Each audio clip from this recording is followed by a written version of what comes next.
शेर ने ऐसा जोरदार पंजा मारा कि बली अलिफाती हुई दरख्त से टकराई।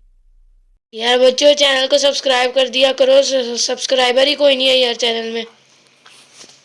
एक दिन जंगल का बादशाह अपने वजीर चीते के साथ रियासत की सैर के लिए रवाना हुआ। रास्ते में वजीर ने जंगल के हालात के बारे में बताते हुए कहा, बादशाह सलामत, अब की हुकूमत से हर कोई खुश है, सारे जानवर अमन और सुकून से रहते हैं, लेकिन एक बली है जो सबके साथ लड़ती रहती है, इसी वजह से सब उसे झगड़ालू बली कहते हैं। हम किसी को भी अपने जंगल में फसाद फैलाने की इजाज़त नहीं दे सकते, इसे ज़रूर सबक सिखाएंगे, शेर ने जवाब दिया। वजीर बोला, जनाब, वो बड़ी गुस्से वाली और बदतमीज है, कहीं आपकी बेइज्जती ना कर दे। तुम परेशान ना हो, जैसा शिकार वैसा जाल, शेर ने कहा। शेर और चीता दोनों जंगल में घूमते रहे, यहाँ तक कि दोपहर का वक्त हो गया। जारी है। बादशाह ने घने दरख्तों के पास सस्ताने का इरादा किया। शेर दरख्तों के साए में लेटा आराम कर रहा था कि ऊपर से एक हड्डी उसके सर पर गिरी। शेर ने गुस्से से ऊपर देखा तो एक शाख पर मोटी सी एक बली बैठी नजर आई, जो बड़े मजे से गोश्त चबा रही थी और हड्डियां नीचे फेंक रही थी। शेर ने इशारे से वजीर को बुलाकर इस बली के बारे में पूछा। वजीर ने बली की तरफ देखा तो पहचान लिया और कहने लगा, हुजूर, मैंने सुबह जिस झगड़ालू बली के बारे में बताया था, ये वही है। शेर ने वजीर से कहा, बली को हमारे सामने पेश करो।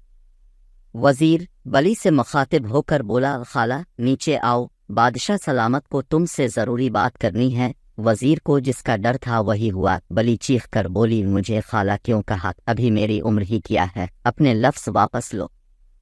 शेर समझ गया कि वजीर सच ही कह रहा था, ये तो वाकई झगड़ालू बली है। उसने वजीर को खामोश रहने का इशारा किया और खुद प्यार से कहने लगा, मोहतरमा, मेरा वजीर तो जाहिल है, इसकी तरफ से मैं मुआफ़ी चाहता हूँ, ज़रा नीचे आइए, एक हुकूमती मामले में अब से मशावरत करनी है। बली मुंह चढ़ाते बोली, बच्चा, मुआफ़ किया, बोलो क्या मशवरा चाहिए। शेर ने बड़े प्यार से कहा, तुम एक लायक फायक बली हो, पूरे जंगल में तुम्हारी समझदारी और दानिशमंदी के चर्चे हैं, लिहाजा मैं चाहता हूं कि तुम्हें अपना वजीर बना ल। ये सुनते ही मौजूदा वजीर के तो कान खड़े हो गए और वो हैरत से शेर को देखने लगा, मगर शेर ने आंख से इशारा करते हुए तसल्ली दी। दूसरी जानिब वजारत की पेशकश सुन के बली तो फूले ना समाई, खुशी खुशी छलांग लगाकर दरख्त से नीचे आकर आई और शेर के करीब आकर खुशी से बोली, अब बादशाह सलामत, मुझे कबूल है। लेकिन शेर ने ऐसा जोरदार पंजा मारा कि बली अलिफाती हुई दरख्त से टकराई। बली ने अलिफाटे कर भागना चाहा, मगर नाकाम रही। शेर ने फौरन इसे गिरफ्तार करने का हुक्म दिया। मुकदमा चला और बली को अपने किए की सज़ा मिल गई। इसके बाद बली ने सबसे मुआफ़ी मांगी और कभी किसी को परेशान न किया। Thank you for watching.